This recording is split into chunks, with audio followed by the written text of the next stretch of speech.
Avant de commencer, je dis à ceux qui étaient là l'an passé, j'ai promis d'être moins long que l'an passé. Parce que quand j'ai appris le temps que ça avait duré, je n'étais pas fier. Voilà. Nous avons commencé par une lumière à l'extérieur, un feu. Une lumière qui dit une présence qui fait briller nos yeux, qui fait briller notre cœur, une présence qui brûle dans la nuit, une présence qui est bonne, la lumière du Christ. Ce feu, cette lumière que nous avons en main, signe d'une autre lumière, signe d'une lumière qui n'a pas de fin. Nous savons que dans nos vies, le jour même peut parfois être des nuits. Nuit du cœur, nuit de l'être, nuit de l'âme, nuit du corps. Même quand il fait jour, ça peut être une nuit parfois. Et il y a le signe de notre lumière qui est le Christ, ainsi. Et cette présence est profondément rassurante. Lorsque nous sommes le samedi saint, là le Shabbat est terminé, comme le disait l'Évangile, et qu'on entre dans une église où tout est vide, où il n'y a plus de lumière, plus d'eau, plus de cloches, plus de nappes, plus de croix, plus rien. Je me dis, si ça restait ainsi aussi vide, ce serait dramatique pour notre humanité. Mais il y a cette présence de Dieu et du Christ. Et je me souviens, j'aime dire, une collégienne, lorsque nous sommes allés à Rome en 2014 avec la paroisse, revenir de Rome en disant, de toute ma vie, je ne serai plus jamais seul. Alors quand on n'est plus jamais seul, on n'a plus besoin de remplir le vide par du bruit, par des objets, par des choses, par des activités, par des occupations, par des soucis. Mais cette présence suffit et remplit. C'est quelque chose de secret, comme ce qui se passe en chacun de vous, qu'il est être baptisé, c'est secret, comme en chacun de nous. Quelque chose d'amoureux, quelque chose d'intime qui se passe, d'incommunicable. Le fait d'être lumière ainsi. Et que ceux des familles, des futurs baptisés, ont dû voir un peu de lumière dans leurs yeux au fur et à mesure de leur avancement ainsi. Et puis nous avons dû passer du temps à écouter Dieu qui parle, Dieu qui dit, il dit, Dieu dit que la lumière soit et la lumière fut. Dieu crée en parlant par sa parole bonne et bienveillante. Dieu qui dit ce qui l'habite au plus profond de lui-même. Ce n'est pas du bavardage de la part de Dieu, c'est une parole profonde, c'est une parole qui est rare aussi, c'est une parole qui nous remplit, qui nous nourrit et qui appelle une réponse de notre part. Vous savez qu'un enfant, si aucun adulte ne lui parle, il ne pourra pas parler. Il n'apprendra pas la parole. Et c'est bien parce que des adultes lui parlent que l'enfant peut répondre un jour. Papa, maman en premier, parce que les parents le disent. La parole dite engendre la parole, amène une réponse. C'est ce que nous avons fait dans cette liturgie. À chaque parole entendue, nous avons répondu, nous avons chanté. Béni soit le Seigneur. Et quand quelqu'un parle, il me donne la parole ainsi. Alors pour nous, plutôt que de parler profondément, nous préférons en rester à la surface souvent, au bavardage, à ce que j'appelle une non-parole. Vous savez, quand j'étais petit, on m'a dit « tu vas au caté ». C'était pas une parole, ça. Je l'ai déjà dit, je le répète, mais j'aime bien le dire. Jamais mes parents ne m'ont dit ce qu'ils avaient à l'intérieur d'eux-mêmes, jamais.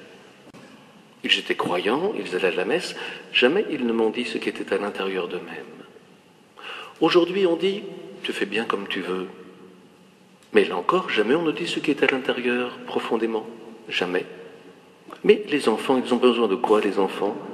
Ils ont besoin de paroles qui viennent du fond du cœur. Et c'est en écoutant des paroles qui viennent du fond du cœur qu'ils peuvent dire « oui, ça, je prends. Oui, ça m'habite. Je prends. Et je prends ce chemin. » Et si on fait un jour un chemin, c'est qu'il y a des paroles qui nous ont marqués, qui disent « oui, ça, je prends. » Oui. Ça résonne dans mon cœur. Mais ce n'est pas du bavardage qui résonne dans notre cœur, c'est des paroles ainsi profondes. Et quand il n'y a pas de paroles en ce monde profond, eh bien cela crée de l'angoisse existentielle, cela crée du vide, profondément, quand ça manque de paroles à ce niveau-là.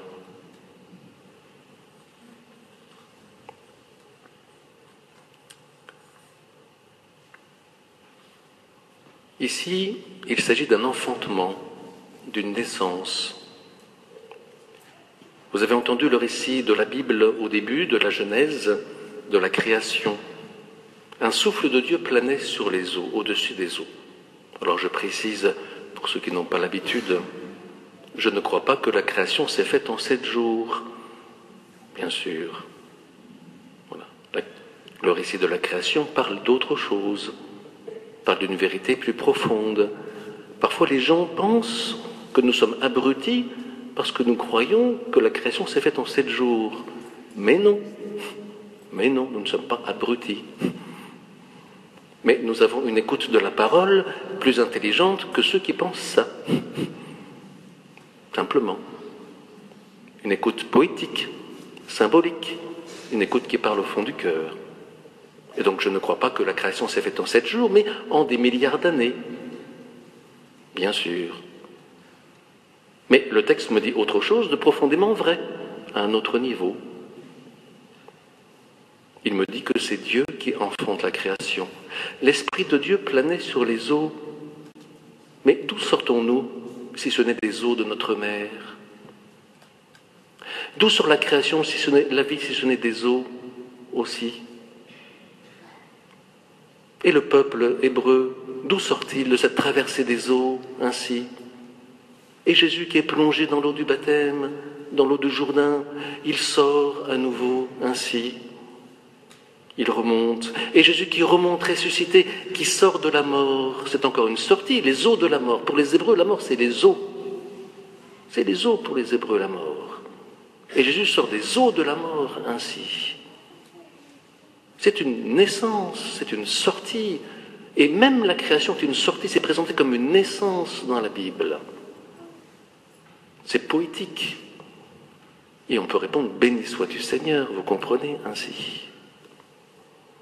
Mais vous qui allez être plongé dans l'eau, vous allez sortir, vous n'allez pas rester à l'intérieur. Bien sûr, vous allez en sortir, c'est une naissance aussi. C'est une nouvelle naissance. Et les eaux, c'est bien un lieu de mort, bien sûr.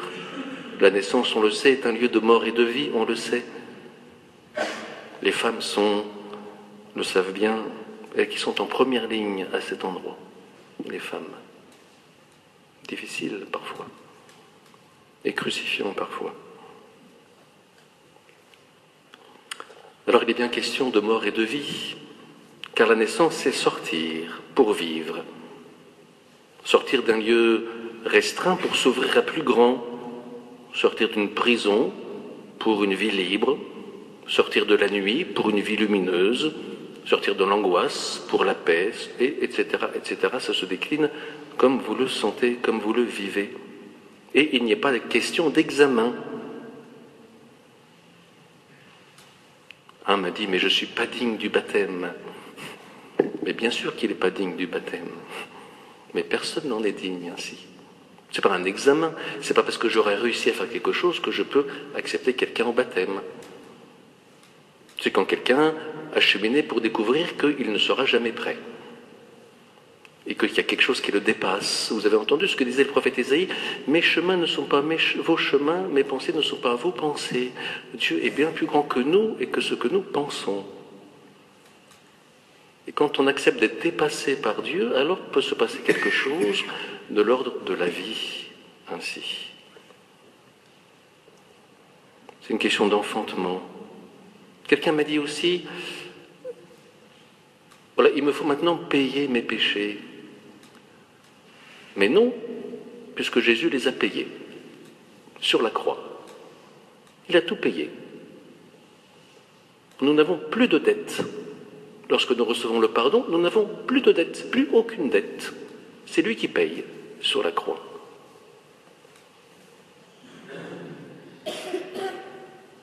Mais après, il nous fait participer à sa vie.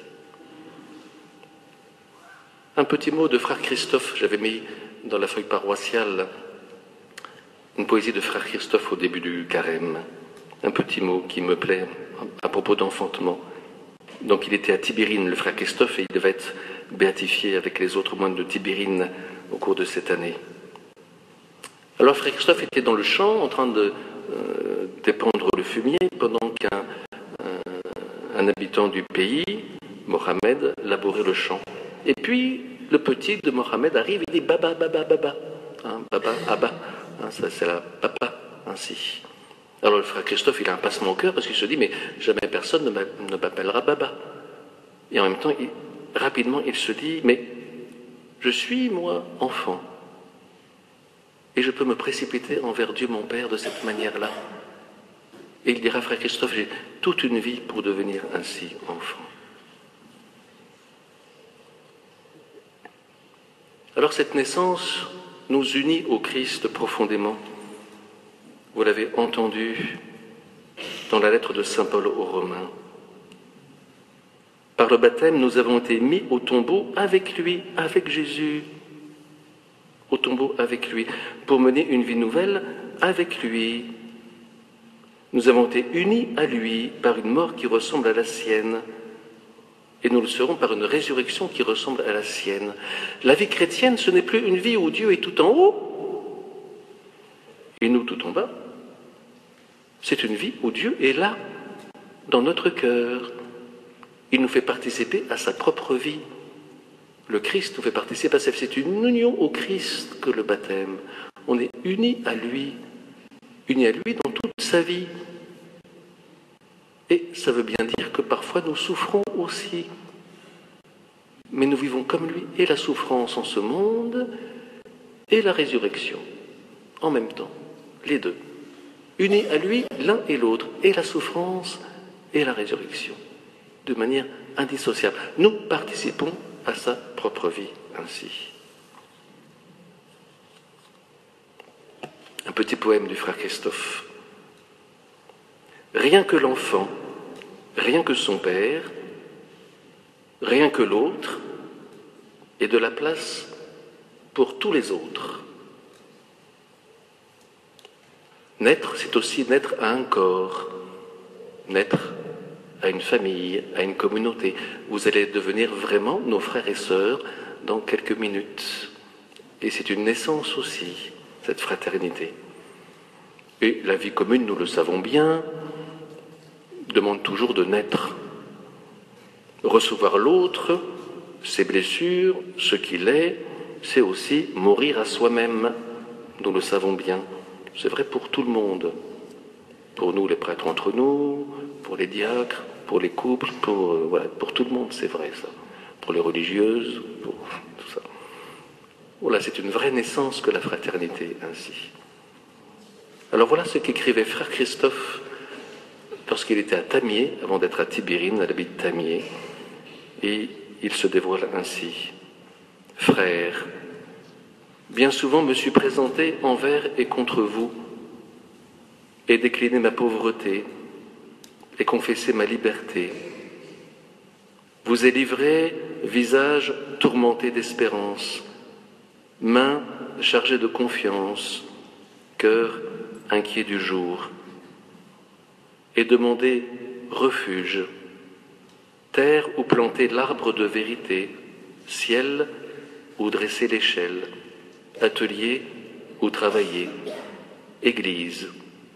Pour en finir, pour commencer, c'est oui, de part et d'autre, jusqu'au bon Dieu, merci bien. La victoire du Christ sur la mort et le péché nous rend frères, et c'est en vérité tout à l'heure que nous ferons aussi le baiser de paix, le grand baiser dont je parlais au début du carême, ce baiser de paix.